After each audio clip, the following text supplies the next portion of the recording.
welcome back to the Attack the Rack YouTube channel. This is the Attack the Rack podcast with myself, Big Mo, and Trent. Make sure you subscribe to the Attack the Rack YouTube channel if you have not yet done so. It takes you 1/2 second. It is free, but it helps us a ton in getting our content out into the world.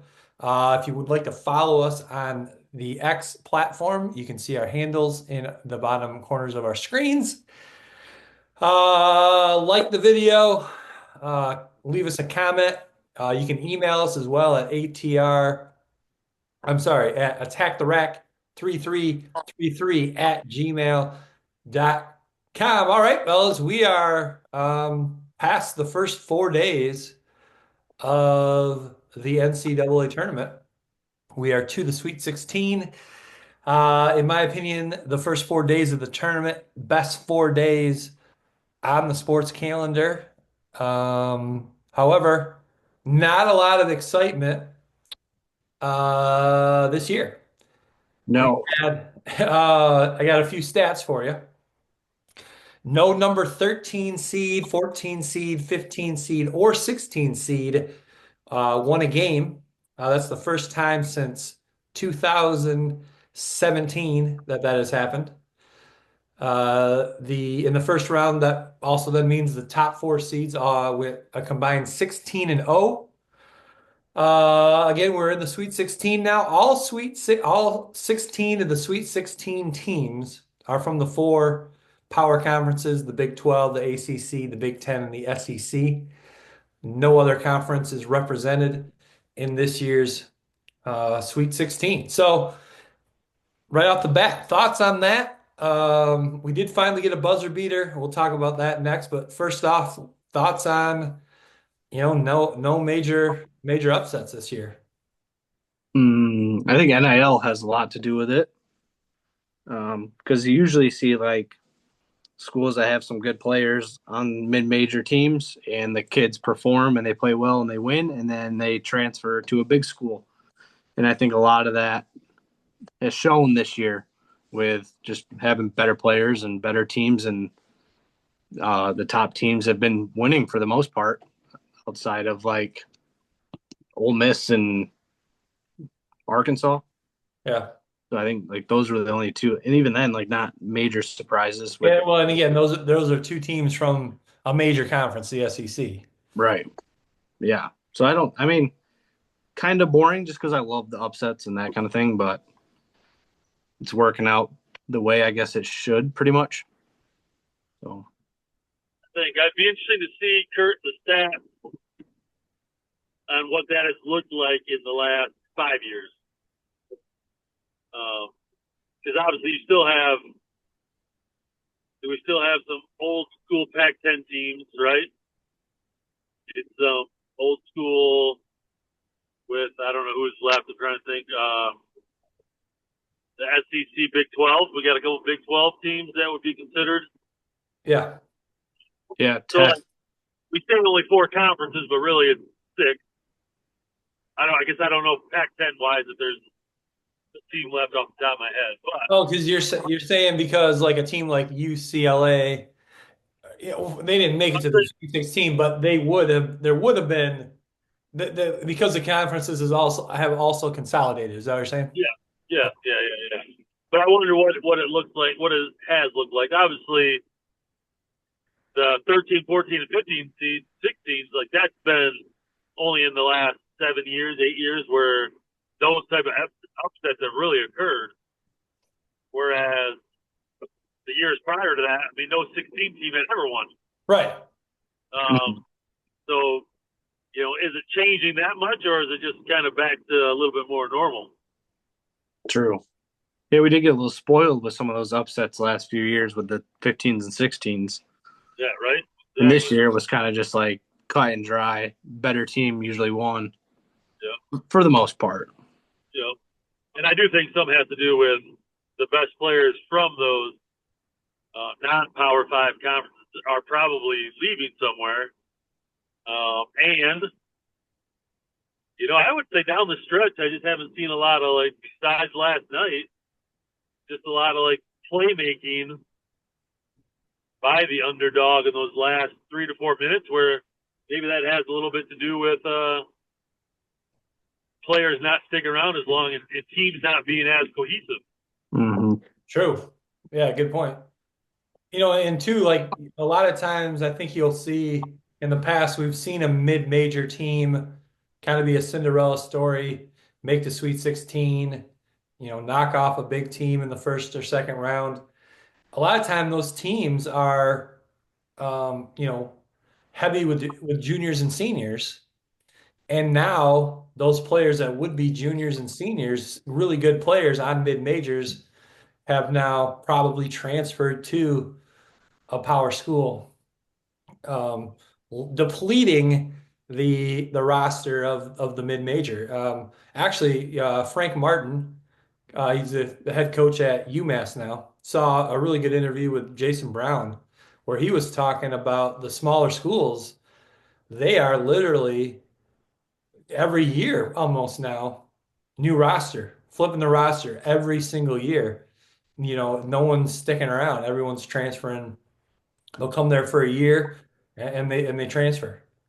It's almost like Well, it's almost like the mid majors are like the G League for the big time schools. So like they're getting all these players ready for higher level, quote unquote, higher level basketball, and then they go perform, and then they get picked up by another school that's in a Power Five conference. yeah, I mean, I think you see that again.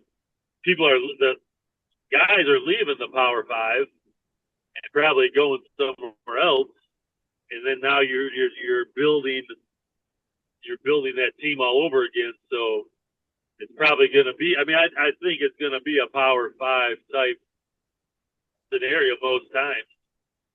And those conferences are huge. I mean, look, the Big Ten's got 18 teams. Yeah. And the SEC has 16. Yeah. So think about Yeah, that. Between the Big Ten and the SEC alone, you got 34 teams. Yeah. yeah. That's crazy. And they filled how much of the like total that made the tournament? That many? Yeah. Well, 16 from or 14 teams from the SEC and how many from the Big Ten? Like 12? Well, we got Michigan, Michigan State, Purdue, Wisconsin, Maryland, Purdue, Wisconsin, Oregon, Oregon, UCLA. It's at least eight right there. Michigan State, Michigan. I said them, yeah. Yeah. It's like 8. Um, One other thing I thought that was interesting that Frank Martin said too. He's got like he literally has guys on his team coming and talk to him and being like, "Hey, coach, where do you think I can go next year? What level do you think I can play at next year?" Like, how weird would that be to have your players just openly talking to you during the season, not only openly telling you they're going to be entering the portal, but like seeking your advice. Like, where do you think I should go? It's crazy. Just a stepping stone to a better school. Yeah. And they Yeah. said the Or Calipari one too. not a better school. I mean,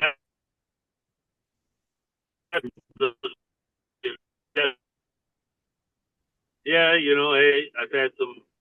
You can play at a bigger school, or hey, you can barely play here. You might want to transfer down a level. Yeah. Yeah. True. True. How Yeah. awkward would that be? Um, well, hey, we did mention the one buzzer beater last night. Maryland, uh, uh, Colorado State. Colorado State hits a three, leaves just a little bit too much time for Maryland. But Colorado State went up by one on the three. Left, what was it, 3.6, 3.7 seconds left for Maryland. Freshman Derek Queen off the glass at the buzzer to win the game by one. Controversy though, fellas. Travel or no travel? What do you think? Um well they're counting the gather step now. So I don't know, I feel like the rules are shifting more towards NBA style. Um Personally, after like watching it live, I didn't think travel, but then like when they showed it, not like slow mo, but they did slow it down a little bit. It did look like a travel, but I guess it determines like when what's the gather step based off of when they put two hands on the ball. So he did kind of cup it one hand on the one step and then went 1-2 to into that little fadeaway thing. Yeah, that first step, I don't know. It's so hard to tell. I know. Yeah. And if they haven't called many travels at all in this tournament, I believe, and there's been a million of them. Yeah. But it's hard to call a travel in that situation.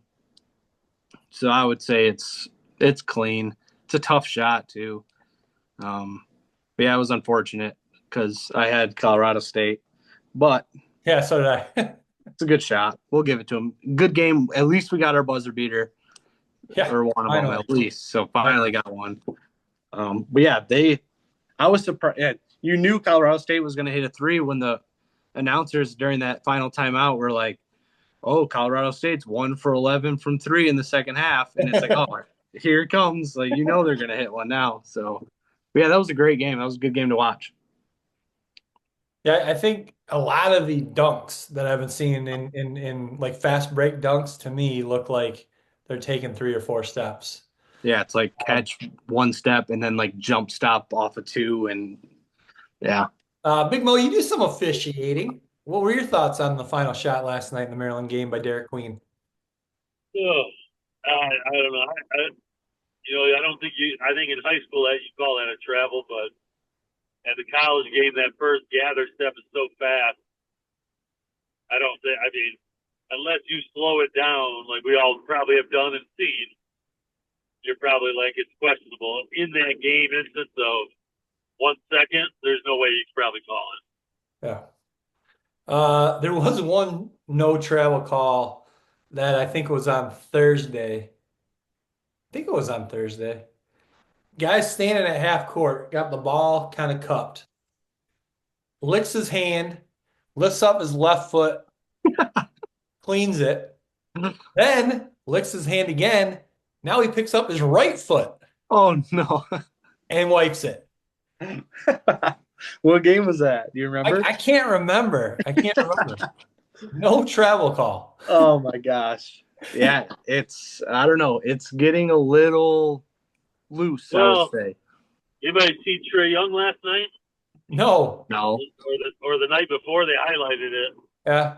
6 steps Oh, backwards. He was getting kind of trapped. He actually took 6 steps out of a trap. No call. It's getting too loose. Like 8 feet from the half court line back to the half court line. No call. He got rid of it, and they ended up beating Golden State. But what was? it probably stems from those type of incidents.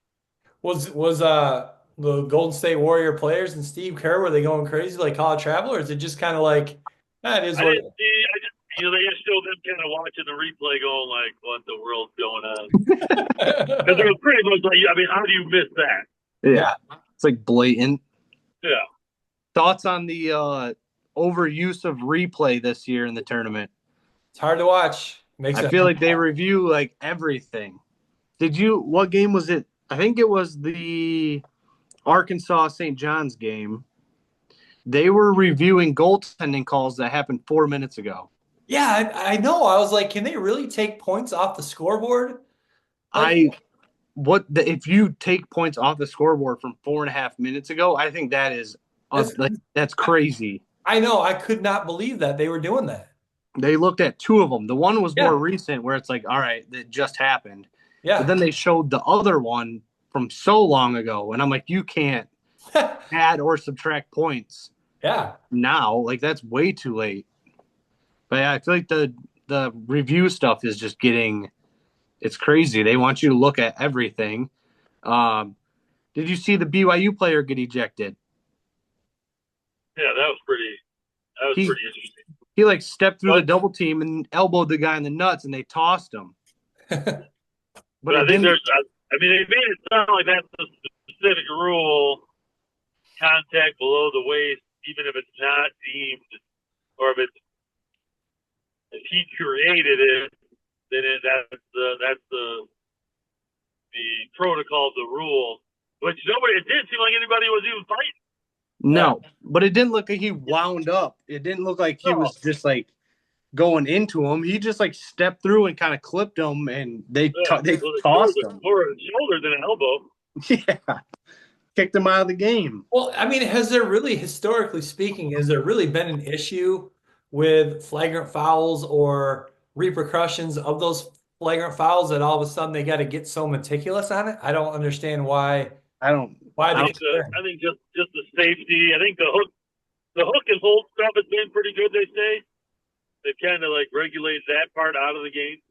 Did you see that last night in the what was that last game? Baylor and Duke. yeah. Wasn't the last game, but Baylor Duke. That guy got a personal foul called because he got hit, but then he hook and held somebody and got a flagrant one, and they lost the ball. Plus they got Duke got 2 free throws. It was almost like a 4 Yeah. or 5 point play. It went from I think 12 points to 17. Yeah, it did. That was where they blew it open, kind of.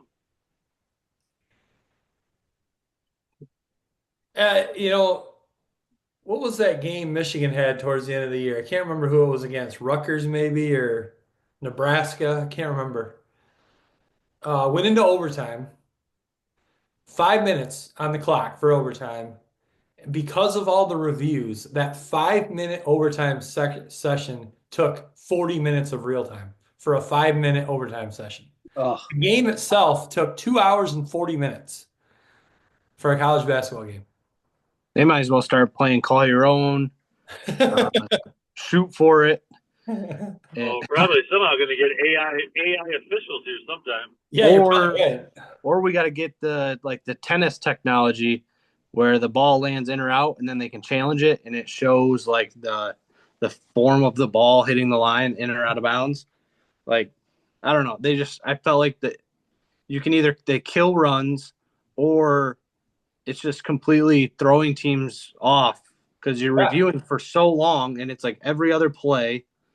Yeah, I don't know. It's so many breaks. I mean, you're surprised anybody can get tired out there with all the timeouts and official reviews and pauses in the game.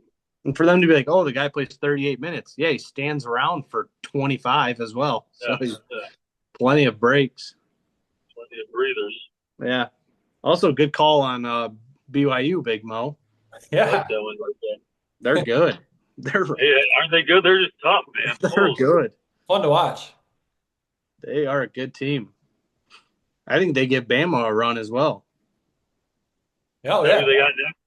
Yeah, Bama. But I think they're so well-rounded as a team. Like, they play together. All of them can score. The bigs are athletic. I think they have a shot for sure. Well, speaking of Big Mo, you had a good call with BYU. I've obviously been very pro St. John's this season. I know on the show here, I had some fun and picked Michigan to win it all. I did fill out a bracket where I did pick Michigan to win it all, but I just had fun with that bracket and picked some other crazy upsets. The one in my mind that I was thinking this is the one that I'm going to win the pool with, I did pick St. John's. On that one, I also picked Clemson in the Final Four. So that one is what we call busted. But what did you guys think of the St. John's Arkansas game? As far as being competitive, it was great. I mean, it was close, but wow, the lack of St. John's ability to put the biscuit in the basket, not good. The shooting has been so bad. There's certain teams that have a ton of like athletic ability, but they cannot score at all. It kind of similar to Baylor. I thought St. John's athletically and like getting to the rack, they're probably one of the better teams at doing that, but they can't shoot at all. Free throw wise, they shot 70%, and from three, they shot 10%. Yeah, that's horrible. Not bad team wise. If your team's shooting 70% from the line, that's not horrible, but 10% from the 3-point line, that is. Oh, I'm sorry, 9%. from three. That's Holy smokes. That game combined it for 4 of 41 from three. and what I don't get is I understand if you got a nice rhythm three inside out, you're wide open, you got to shoot the three. But Yes. outside of that, if you can't make threes, why is your team shooting threes then? Because all it is a turnover. Yeah. Something is a turnover. It's a wasted possession. Yeah. Well, you gotta. I mean, I think I mentioned this to Kurt plenty of times. That St. John's doesn't shoot the three well, so it doesn't bode well for their run to a championship. I will say, when some teams are probably thinking their strength is offensive rebounding. So, the more you throw it up there from a longer distance, more opportunities you get to go get it and get another chance. I wonder what those teams' offensive rebounding numbers were. I got you. But yeah, so St. John's had 28 offensive rebounds. if you're going to get 30% of your misses, you're getting yourself which is why they had a shot though. That's why if they would have found a way to knock down a couple threes, yeah, they'd probably find a way to win. Yeah. Thoughts on the announcers complaining that the Luis Jr. wasn't in the game at the end of the game? Yeah, I was going to ask you guys that. First of all, I mean, obviously he didn't play well, but he's still one of your best players. Yeah. But if he wasn't defending, like from the coach's perspective, yeah, like if Pitino didn't think he was doing his part defensively, well, I don't see a purpose really for him to be in the game late in the game. One thing I was wondering is he made those 2 free throws with what was it, 2.5 minutes left, I think, and that's when he came out and never went back in. I was wondering if maybe he had something under his breath when Pitino took him out, and so he didn't want to. I have no idea. Yeah, also I can't imagine a coach at that level kind of worries about that, but you got to think that he wasn't doing something to help the team in other areas. Yeah. So like you don't think the 3 for 17 from the field is the pure reason of him not playing? I wouldn't think so. I mean, unless he's taking bad shots, like ruining the flow of the offense. Then yeah, if he's trying to go out there and get his own, and not doing those things within the concept of what we're trying to accomplish, then that's the coach's job, right? Try to figure out. At that point, Pitino must have thought we've got a better chance to win this game if he's not on the floor. Yeah. Now that'd be tough to do. So, tough call for Pitino, but again, I think as a fan, you got to give Pitino probably a little bit of credit for doing what he thought was the best. Yeah. All right, fellas, last question before we get to our top 3. We're going to go through on our what'll probably be Thursday episode. We'll go through and predict who we think's going to win and get to the Final Four. So we'll dive more into that on the next episode. But if you were to fill out a bracket right now, 16 teams left, who are you picking to win it all?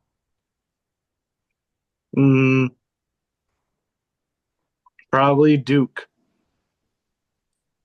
I don't know. They just feel like the more complete team. They shoot the ball really well from deep. Cooper can score in 1,000 different ways.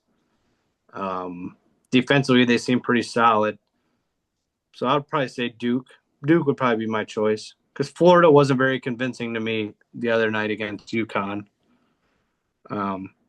Speaking of bad free throws, holy cow. Yes. So, yeah, I guess them being a 1 seed, I guess I would take Duke. Yeah, I'd probably echo the way Duke looked last night. I was like, holy, I don't know if anybody can really beat them. Now, Baylor was not very good, I think. But I think the 3 is the equalizer, and I think I'd be one of the best 3-point shooting teams left, at least streak-wise right now. I mean, that I can't remember his name now, but that guard was like 7 of 8 again. Proctor. Yeah, Proctor. Yeah, He's a stud. Yeah. yeah. He's just been on fire. Yeah. I think their only weakness that would worry me about the team is that can we attack Canuple every time defensively? Because I don't know if he can defend 1-on-1, but they're so good as team defensively, it probably allows them to play him, and they got guys off the bench that can come in and do things. So I'm going Duke as well. I think maybe my next. If I was doing a bracket right now today, give me Duke. Give me Duke. Agreed. Yeah, I'm picking Duke too. So, all right, fellas. We're recording this on Monday, March 24. That means that we are 4 days into spring, March 20, first day of spring, day 4 here in West Michigan, springtime. Haven't quite had spring weather yet. In fact, this morning it was snowing here pretty good in West Michigan. But top 3 today, top 3 favorite things about spring. Whether it's anything that happens in the spring. The flowers blooming, the birds chirping. Trent, what do you got for that wheel? Here we go. First choice. Myself. Ooh, And I don't want the number 1 pick. Give me 3. okay. Oh wow, that's the first. That's the first. Big Mo. All right, I'll take number 1. There you go. All right, I got 2. All right, Big Mo. I'm going golf weather. Get me outside and go golfing. Let's go. Yep. Go golf. Golf. Yep.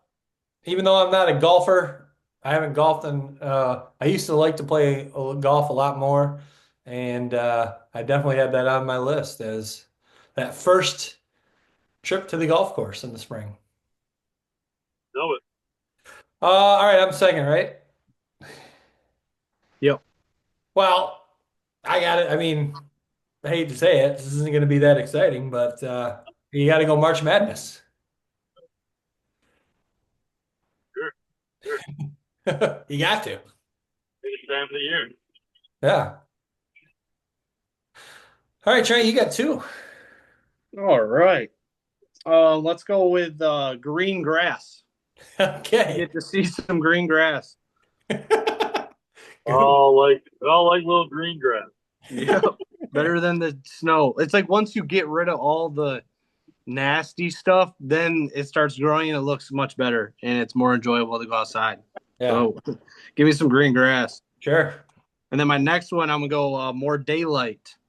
Yeah. Sun's gonna be out. That it'll be brighter outside, so I don't have to go to work and it's pitch black out. Yep. Good one. All right, my second pick, I'm going to go, and this is more in my younger days, spring break. Oh, Spring break was always such a blessing back in Cancun. Cancun. Yep, I did Cancun. Did Cancun, did Panama City. Let's go. what was your third one, Kurt? What's that? Third one. What was your third one? My third what? What was your third spring break destination? Well, I did Myrtle Beach freshman year of college. I did Cancun sophomore year. I did Panama City junior year. In fact, Big Mo, you were there that year. My first senior year, I went down to Lakeland for Tigers spring training. My cousin was with the Tigers at that point, so went to hang out with him for the week. And then, wow, my 5th year, I was student teaching, so I didn't really get a spring break. Oh, I mean, I got a spring break when the high school kids were on spring break, but yeah.